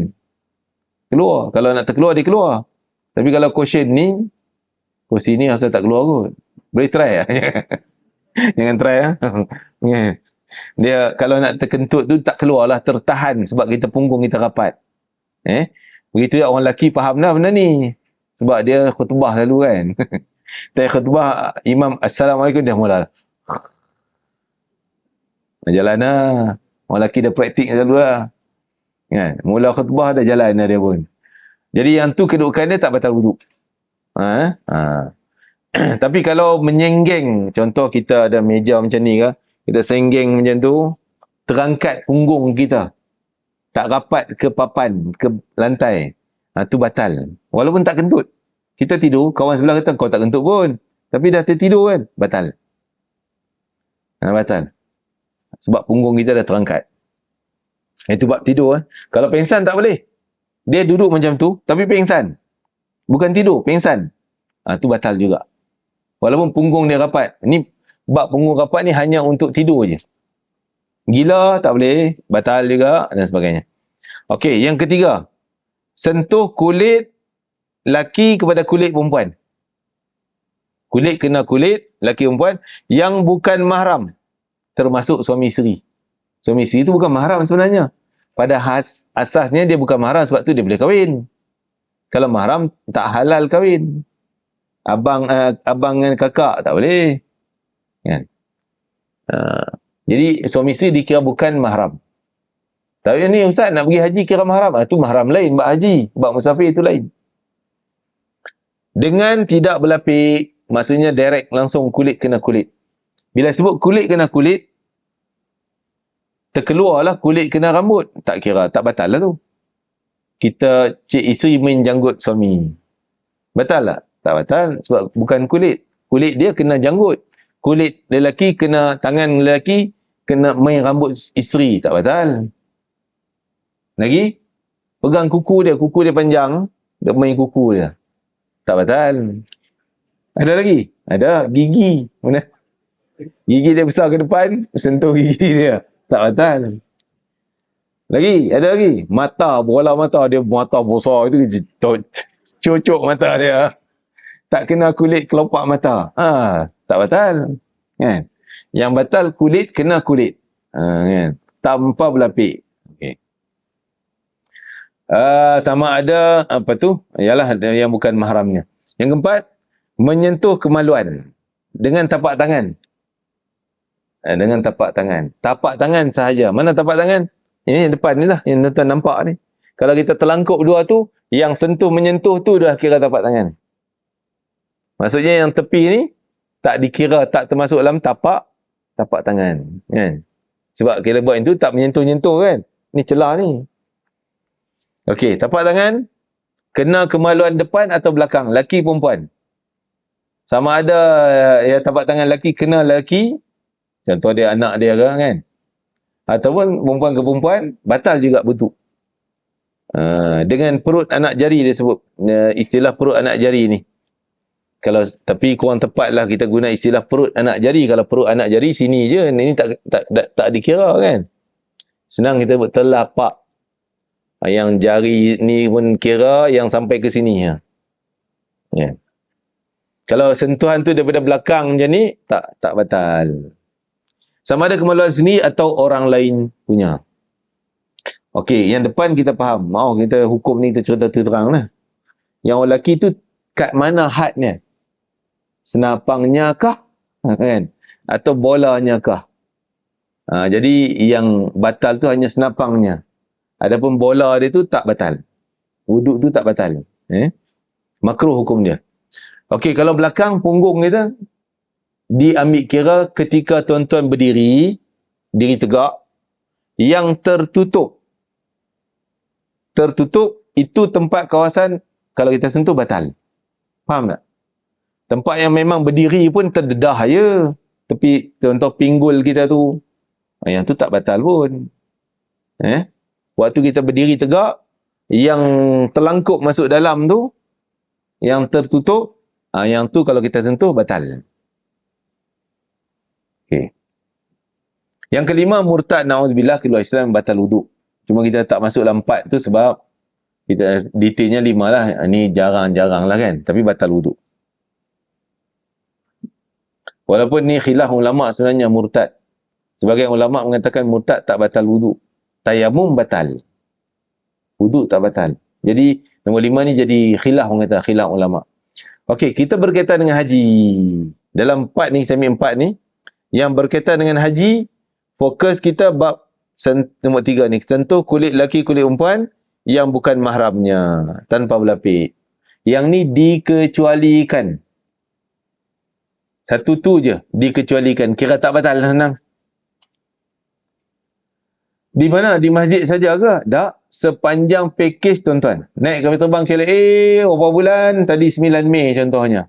Dia ambil kira tu. Naik kapal terbangnya, kita kira sentuh. Bye-bye, itu je lah, tak batal. Sampai hari balik. Sampai hari balik, KLA balik. Hukum sepanjang 40 hari, 45 hari itu, pakai hukum sentuh, tak batal. Dengan syarat, tanpa syahwat. Sentuhan tadi tak bersyahwat. Maksud syahwat ni ada rangsangan lah. Seperti mungkin duduk sebilik 2 orang kan. Sentuh isteri tu dengan rangsangan, itu batal wuduk dia. Okey, faham Yang lain tetap batal walaupun di Mekah dalam masjid, ni terkentut, batal. Tertidur ni batal, gila dan sebagainya. Sentuh kemaluan sendiri batal. Okay. Wuduk semasa di tanah suci, itulah kita dah saya sebut dah tadi, tak batal. Pendapat marjuh samalah uraian dia. Ni bab balut-balut ni saya tak nak sentuh lah kot, detail sangat. Bab solat sikit sebelum kita tamat. Bab solat. Lagi sebelum tu ada soalan tentang tadi, semua daripada awal tadi. Bab aurat, izin suami dan juga wuduk. Okey, terus pengertian solat, ibadah yang menghubung hambanya dengan Tuhannya. Mengandungi beberapa perkataan, perbuatan dimulakan dengan takbiratul ihram, tamatnya dengan salam. Okey. Salat yakin, syarat sah ni. Ni syarat sah salat. Syarat sah. Kita dalam bab solat ni ada syarat sah, ada syarat wajib, ada rukun, ada perkara batal. 4 benda yang tuan-tuan kena faham betul-betul. Syarat wajib, apa dia syarat wajib? Kalau tak ada syarat tu, tak wajib sembahyang. Tu syarat wajib. Dah cukup syarat tu, wajib sembahyang. Seperti syarat pertama, Islam. Dia tak Islam, tak payah sembahyang. Yang kedua, berakal. Tak gila. Kalau gila, tak wajib sembahyang. Pengsan. Koma. Kan? Tidur tu tak wajib lah. Kalau jaga lah kan. Apa dia lagi? Gila. Tak ingat. Baligh. Wajib sembahyang. Kan? Okey, lain pada tu, syarat sah solat. Syarat sah maksudnya kena ada benda ni baru sah sembahyang kita. Tak ada benda ni, sembahyanglah macam mana pun tak jadi sah. Tak sah. Apa dia yang pertama kita ambil sini? Islam. Orang tak Islam dia berlakon sembahyang macam kita. Tak ada pahala untuk dia. Tak ada pahala apapun. Tak sah lah sembahyang dia. Dia masuk Islam nanti, dia kena mulalah sembahyang. Berakal. Bukan gila. Orang gila tak jangan suruh dia sembahyang. Dia tak wajib pun. Dan dia sembahyang pun tak sah. Kan?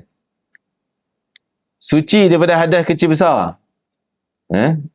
Ni maksudnya kita taklah berjunub, perempuan bukanlah haid, sah. Kalau haid, tak sah sembahyang. Haid terbagi pada dua. Satu haid di sudut zahiri dan satu lagi hukmi. Apa dia tu? Zahir memang betul lah darah dia keluar. Haidnya.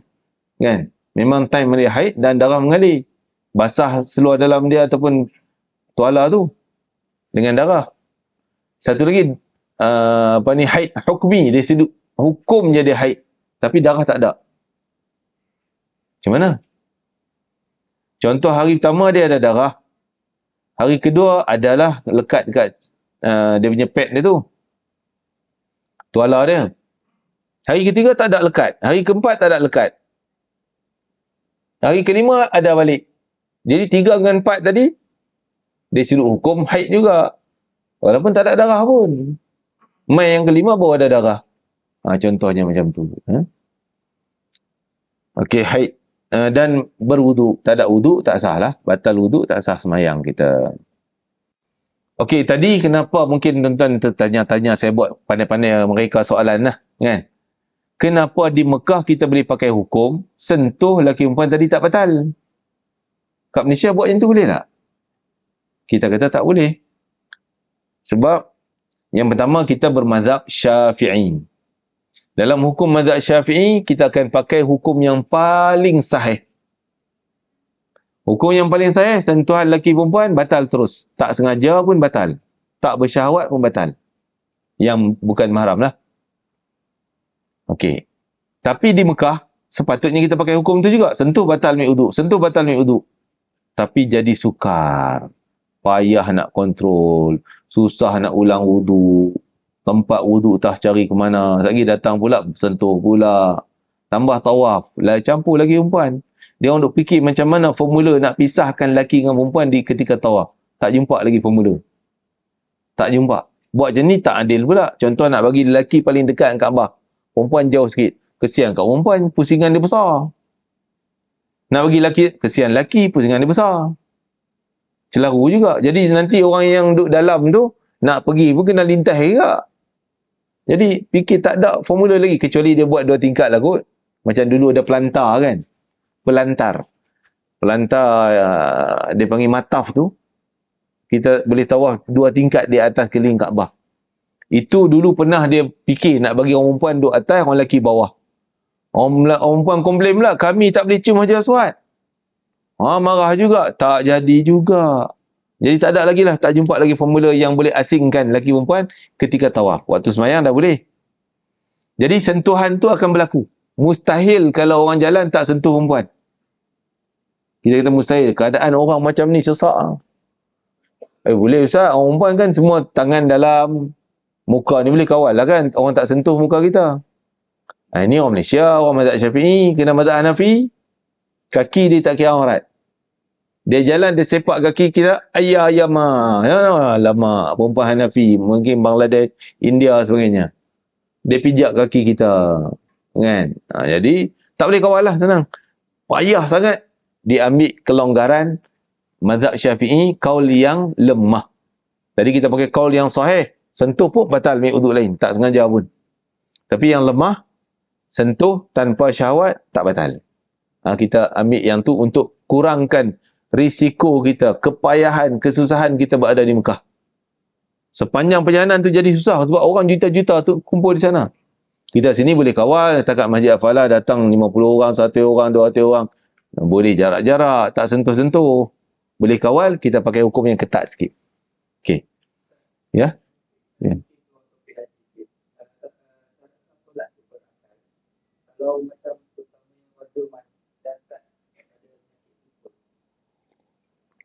Nyanyuk lupa. Kalau yang lupa dia tu bukanlah berterusan. Dia on off. Time okey, time dia lupa. Yang tu wajib semayang juga sebab dia on off. Waktu sihat dia semayang. Ya. Kalau nyanyuk dia tu memang tak ingat langsung. Tak ingat dah. Anak pun tak ingat. Sentiasa 24 jam tak pernah ingat pun. Yang tu jadi hukum tak wajib. Semayang, hilang akal. Gila sama juga. Gila yang memang 24 jam lah gila berterusan ni. Yang tu tak wajib semayang. Tapi kalau gila sekejap tak makan ubat, dia jadi biol lepas ni, makan ubat, waras ya. Yang tu wajib semayang. Sebab ada ketika dia sihat. Ya. Suci daripada najis, pakaian. Terutama kita di sana, selalunya kita bicara tentang taik burung apa semua itulah. Darah. Di dataran tawaf, macam-macam ada. Ada ketul najis taik pun ada. Orang terberak kat situ. Kita tengah tawaf, alamak. Selalunya dia orang ni cepat. Pencuci-cuci ni, dia orang tak tahu ada kamera kot. Ataupun ya, ada kamera. Memang sekejap je. Tadi kita nampak darah, dah pergi, satu pusingan dah hilang dah. Hilang maksud bukan kaki orang, dia orang dicuci. Ada juga ketika kita tengok, hilang dah. Melekat kaki kau tu, kaki kau ni. Semua pakai sapu habis hilang. Tapi kalau banyak, dia tak jadi itu. Orang elak lah, orang nampak, orang elak. Sekejap dia masuk cuci, zuzuk, simbah air semua, selesai. Cepat. Jadi kita kalau terlanggar macam tu, batal tawaf kita. Bak semayang, batal semayang. Batal wuduk tak? Wuduk tak batal, kena najis. Kan? Kena najis tak batal. Cuma batal semayang, batal tawaf. Okey, kalau kita syak wasangka, jangan-jangan tengok ada air kat dataran. Alamak, air apa ni? Tak payah nak cek air apa. Kencing kau Ustaz. Pergi pula angkat kaki dia cium. Nak tahu hancing tak hancing. Tak payah. Kita selagi tak ada yakin confirm itu najis, anggap tak najis. Itu kaedah dia. Kan? Kita confirm, tak tahulah. Tak dapat confirm lah kencing ke tak. Mungkin air, mungkin peluh. Kan? Mungkin peluh je. Mungkin air tumpah. Macam-macam air tumpah. Jadi kita tak payah nak fikir kencing. Oh ya Ustaz, saya risau lah. Baik-baik saya basuh lah. Engkau masuk dalam was-was syaitan. Dikira was-was syaitan. Ragu-ragu lebih sangat. Kan? Jadi kita tak nampak kencing tak boleh beza. Sebab taik tu, najis tu kita boleh beza lah. Yang tu tak boleh nak anggap benda lain. Memang nampak sungguh. Darah. Beza. Jadi kalau benda macam tu kita kena elak. Batal. Kalau bak tawaf, batal tawaf. Semahyang. Okey, baik taik burung. Taik burung. Kita tuan-tuan time musim haji padat. Kadang-kadang tuan-tuan akan semahyang tar hitam tu. Jalan tar tu. Kan? Tepi-tepi hotel kita. Situ macam-macam lah. Taik burung, kucing, semua ada. Tapi tak nak semayang, dia orang sapu lah. Terutama depan istana dekat Ajiat tu. Situ memang tempat makan burung. Antara pukul lepas isyraq, pukul 7 sampai pukul 11 tu taik burung penuh tu. Dia orang bukan bagi makan. Bagi gandum kan. Jadi burung berak. Time semayang, orang semayang time tu. Zuhur je orang hampas jadah tu. Kan? Yang bagi mazhab Hanafi, mazhab Maliki dan Hambali tak salah dia kira taik burung tak najis. Kita mazhab Syafi'i taik burung termasuk najis. Jadi sebagian ulama mengatakan taik burung ni dah umum balua. Umum balua ni benda tak boleh elak. Tak boleh elak. Tak boleh elak. Benda akan jadi. Kita nak elak sukar, susah. Maka dimaafkan kalau susah. Lagipun pencuci ni dia dalam pukul 11 tu dia dah tak bagi orang campak gandum untuk datangkan burung. Dia dah cuci dah. Taik burung cuci, dia cuci dengan sapu je lah. Jadi kita nampak yang kering melekat-lekat peta tu lah. Seketul basah tak ada dah. Yang tu dari sudut hukum mazhab Syafi'i tetap najis. Sebab tak dibasuh dengan air. Tapi di sana kita nak jaga hukum mazhab Syafi'i berat sangat. Payah sangat. Kita tak boleh semayang tetar. Jadi kita anggap ambil pandangan lain yang memudahkan kita sikit. Jadi kita boleh sembahyang tetar. Walaupun nampak peta taik burung. Selagi mana tak melekat di kaki dahi kita lah. Kita sujud tak lekat pun. Cuma nampak lah kesan itu. Tak apa-apa, teruskan sembahyang. Tapi kita bawa sejadah, okeylah sejadah. Kan? Selamat lah. Kadang-kadang umik kotak apa semua tu. Jadi, boleh ngelapik demikian. Dalam mazhab Hanafi lagi ringan. Dia kira sekali je kena cahaya matahari, dah bersih. Rupanya banyak kita praktikkan. Kita mazhab Syafi'i ni, kita mempraktikkan hukum mazhab Hanafi. Terutama di Muzdalifah. Muzdalifah bukan musim haji, jadi kandang kambing, kandang unta. Bau, kalau tuan-tuan mula sampai tu bau hancing, kencing kambing ni. Kan? Tapi dah orang datang ramai, sapu dengan kaki semua, hilanglah bau tu. Kan? Orang pergi yang last tak bau dah, tak rasa dah. Jadi apa hukum kalau nak ikut hukum mazhab Syafi'i, tempat kandang tak boleh semayang. Tapi kita tak boleh nak elak, nak pergi duduk tang mana? Kalau setempat tang ni boleh lari sana, okey ni kadang sana pun sama, semua sama. Jadi kita pakai hukum mazhab Hanafi, dia kena cahaya matahari, dah panas dah kira suci, bersih. Sebab tak boleh elak, benda tu tak boleh elak. Okey. Di sini kita boleh elak, mana kandang bukan semua. Sini tang kandang-kandang tu je lah. Kita semayang di luar kandang kan. Okey. Tidak melakukan perkara yang batalkan sembahyang, mengetahui fardu dan sunat. Nak tahu tuan-tuan, ni fardu, ni sunat, ni fardu, ni sunat sembahyang. Untuk aurat dengan lengkap tadi kita dah bicara, menghadap kiblat. Menghadap kiblat, okey, menghadap kiblat terkadang tuan-tuan jangan terpengaruh. Di dalam masjid, okey, tak ada masalah. Di dataran, tak ada masalah, ada line kan. Line kiblat, line Kaabah. Line kiblat kita nak sembahyang. Yang 1 kilometer sana, 1 kilometer belakang atas jalan tar. Kita nak tiru pun tak tahu. Tengok kawan ni, kawan ni pula macam ni Dia pusing kat tu pula. Tambah, jangan kata jauh, depan istana tu dah jadi celaru lah.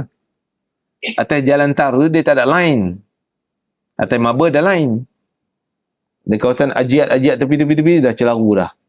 Jadi kena hati-hatilah, kita kena pandai. Jangan kita duduk luar, kita nampak dinding macam ni kot. Kan?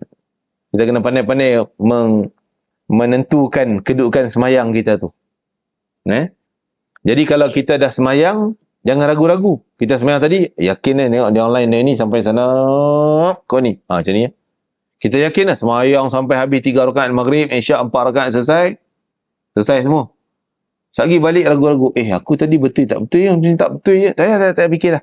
Bila Assalamualaikum warahmatullahi wabarakatuh, dah. Anggap Allah dah terima semua dah. Sudah. Jangan fikir banyak-banyak. Mengganggu ibadah kita. Bila selesailah. Yakin masuk waktu. Jangan tersalah waktu. Okey, ni sunat-sunat dia tuan-tuan boleh cek sendiri lah nanti rukun. 3 perkara rukun. Niat takbiratul ihram berdiri, tuan-tuan boleh baca lah.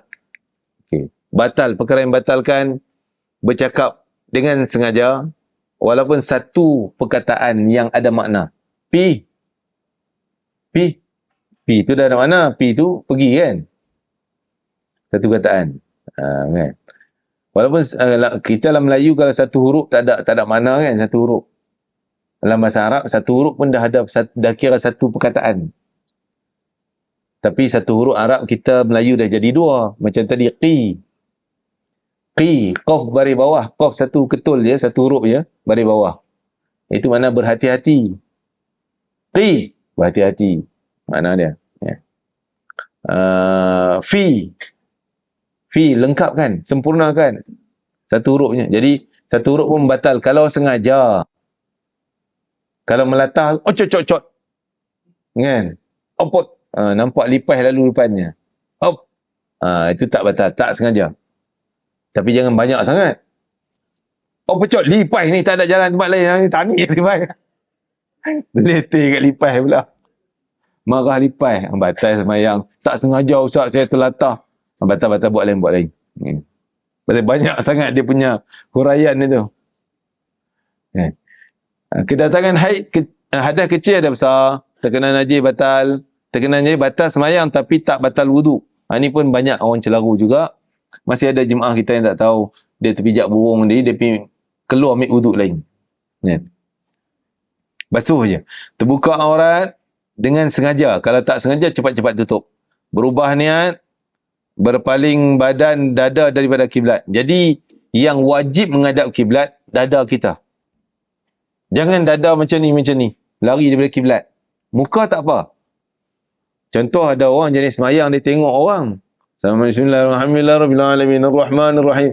Maliki yaumiddin. Iyyaka na'budu wa iyyaka nasta'in. Tengok atas. Tak batal lah semayang. Tapi makruh hukum dia. Tak khusyuk lah tu. Kan? Tambah pula dia duduk atas sikit, nak tengok orang tawar. Tengok pula hitam tu, pak hitam tu. Oh, dia bismillahirrahmanirrahim. Geleng-geleng pala lagi. Okey. Jadi, muka tak wajib menghadap ke kiblat, dada tu. Contoh kalau orang tolak macam mana, kadang-kadang orang selit celah. Oh, kita macam ni. Tolak dada kita. Kalau bukan perbuatan kita, tak sengaja, tak batal lah. Kita cepat-cepat cari balik arah kiblat. Kalau kita sengaja, batal. Makan minum, walaupun sedikit, ketawa dengan mengeluarkan suara. Tergelak reaksi orang depan, terkeluar. Batal lah tu. Kalau tak ada suara, boleh tahan suara, tak batal lah. Menangis sehingga mendengar suara menangis. Itu menangis. Batal. Takat keluar meleleh mata, tak apa. Manjangkan rukun yang pendek. Apa rukun pendek? Contoh rokok. Rokok kan? Rokok, rukun pendek. I'tidal sami Allahu liman hamidah, rukun pendek. Duduk antara dua sujud. Kita sujud tu rukun panjang. Berdiri baca Fatihah rukun panjang. Masuk rukun panjang ni, kita panjang lama mana pun tak batal. Kalau rukun pendek, kita panjang lebih sangat, melampau-lampau. Itu batal. Rokok, sampai orang dah habis 4 rakaat, dia rokok tak berhenti lagi. Tak bangkit lagi. Rokok bukan sujud. Rokok. Itu batal lah sembahyang dia. Ya? Duduk antara dua sujud. Pendek juga. Rukun panjang, Fatihah. Berdiri baca Fatihah tu. Dan dua-dua kali sujud. Itu rukun panjang. Yang pendek tak boleh dipanjangkan sangat. Murtad, na'udzubillah, mendahului imam, potong imam. Lainlah tak sengaja. Kita dengar macam Imam Allah Akbar, rupanya member sebelah suara dia kuat. Macam tu Imam Masjid Haram. Allahu Akbar. Kita pun tu, orang tak turun pun. Kita tak sengaja, tak batal. Kalau sengaja boleh menyebabkan batal lah. Ada syarat-syarat dia. Kemudian daripada imam, ataupun lewat sangat, imam dah sujud kedua dah. Dia baca Fatihah.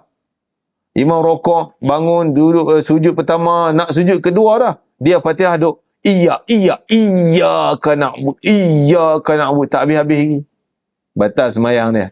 Kecuali dia niat pisah daripada imam. Mufaraqah. Aku tak nak ikut imam lah. Okey, boleh. Okey. Ini saya sebut secara ringkas lah. Okey, last kali kita tengok ni lah solat jenazah. Solat jenazah, tuan-tuan kena faham sungguh. Kalau yang belum biasa-biasa lah dengan solat jenazah. Sebab di sana kita harapkan pada semua jemaah setiap waktu jangan tinggal semayang jenazah. Kerana yang pertama, fadilatnya sangat utama, sangat besar. Satu jenazah kita semayang, pahala macam satu qirat. Satu qirat ni sebesar gunung Uhud. Satu pahala. Kalau duduk Masjidil Haram, ganda satu tu jadi 100,000 kali ganda. Kan? Tu dia 100,000 kali ganda. Setiap waktu, 5 waktu di Masjidil Haram, tak pernah tak ada jenazah. Kadang-kadang 2 kali semayang. Jenazah sampai lambat. Imam dah habis salam dah jenazah pertama, mai lagi jenazah kedua, dia semayang sekali lagi, 2 kali. Jadi jangan tinggal semayang jenazah. Rugi besar. Dan di Masjid Nabawi pun sama. Semayang jenazah. Inilah solat jenazah, hukumnya kifayah. Biasa ditunaikan selepas solat fardu di sana. Wanita juga boleh menunaikan solat jenazah berjemaah bersama lelaki. Serukun, niat, berdiri 4 kali Allah Akbar, takbir, beri salam. Anda boleh rukuk ni, bacaan-bacaan dia semuanya. Boleh semak sendirilah kot. Sekadar itu untuk kita hari ni. Ada soalan tentang tu?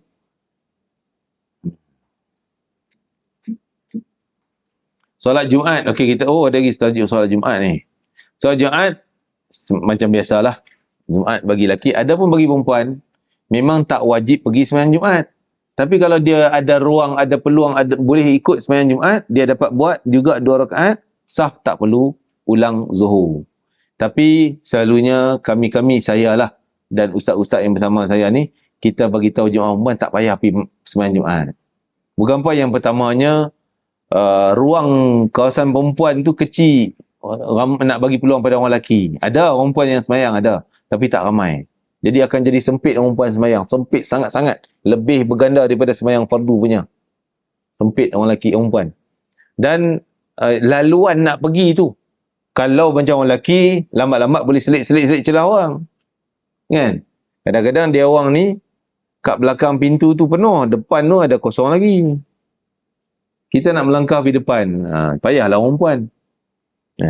Jadi lagipun mereka ni ada, ialah dia bukanlah kewajiban dia, fardu dia untuk sembahyang Jumaat, dia boleh ganti sembahyang Zuhur.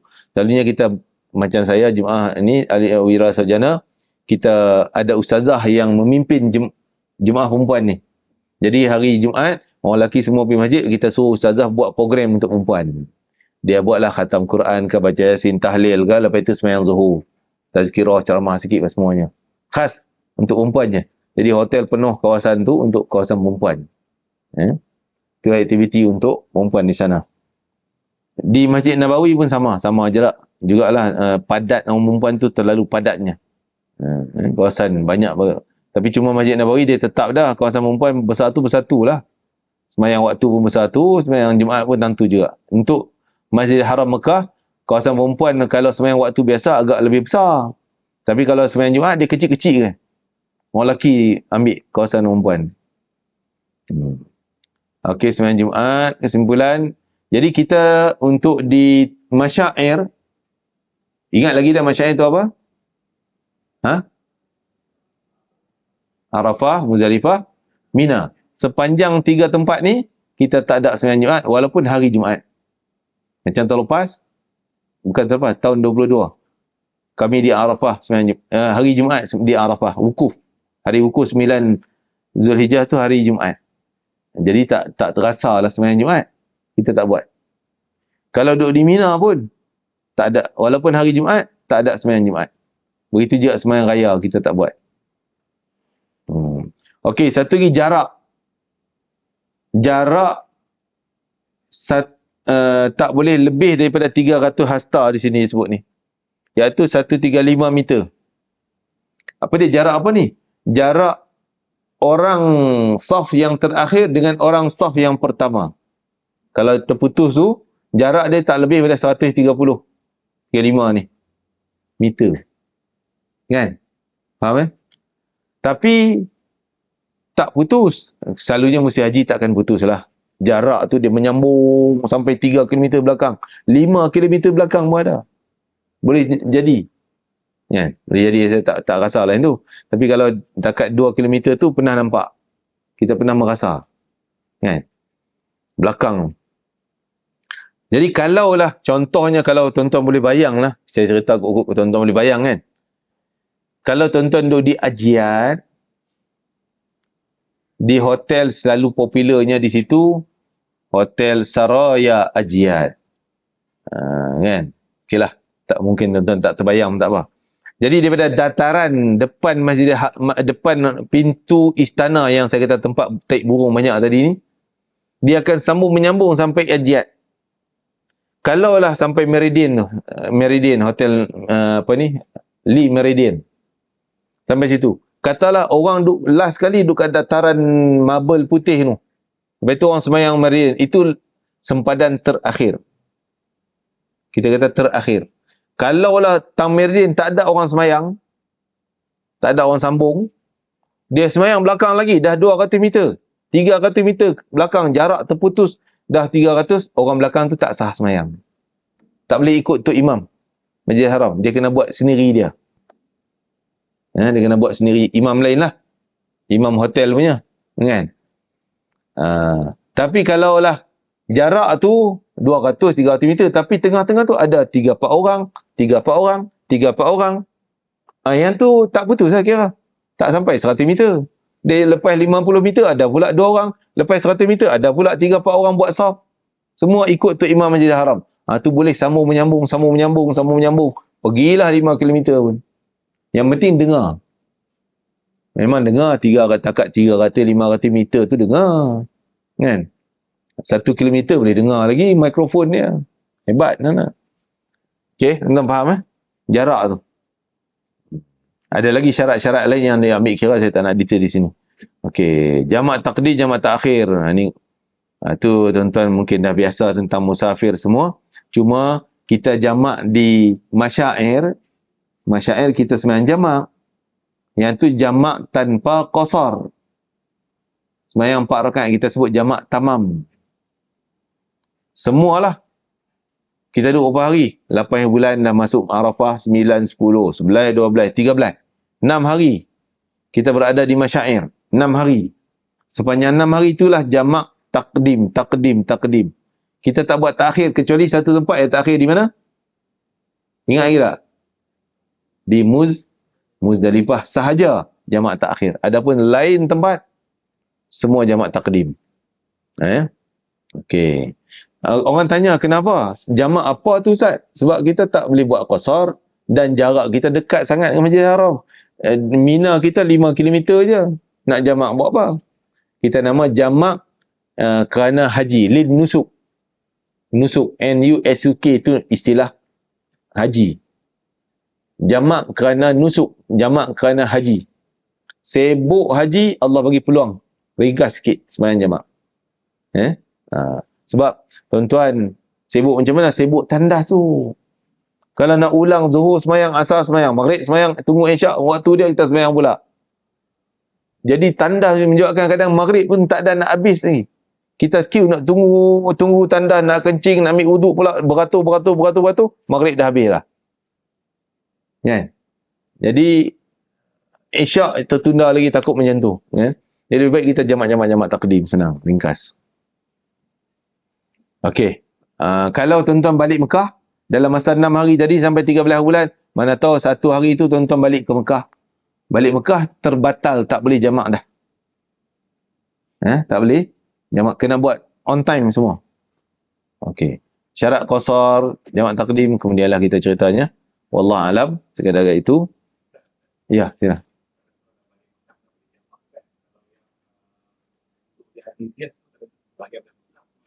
Tak. Aziah kita tak kira Mekah, tapi dia dalam tanah haram Mekah. Termasuk Muzdalifah tanah haram Mekah. Mina kemah kita pun tanah haram. Tapi bukan Mekah, itu Mina. Aziah lain, Mekah lain. Dia bukan Mekah lah. Duduk di Aziah masih boleh jamak. Orang yang duduk di Hotel Aziah sepanjang 6 hari tadi, termasuk Mina 3 malam, 4 malam tu, dia boleh jamak. Takdim. Ada soalan lagi tuan? Wallah alam sekali itu. InsyaAllah ada peluang kita ulang sikit tentang jamak, syarat jamak apa semua ni secara ringkas minggu depan. Bismillahirrahmanirrahim. Allahumma fa'na ma 'allamtana wa 'allimna ma yanfa'una wa barik lana fi. Allah barik lana fi hadal yawm, barik lana fi jam'ina hadha, barik lana fi qira'atina hadhihi, waj'al hujjatan lana la 'alaina waj'al syafi'an lana yawmal qiyamah ya aziz ya ghafar ya arhamar rahimin. Rabbana atina fid dunya hasanah fil akhirati hasanah wa qina adzabannar. Wa sallallahu ala sayyidina Muhammad wa ala alihi wasallam. Walhamdulillahirabbil alamin. Taqabbalallahu minkum. Silakan.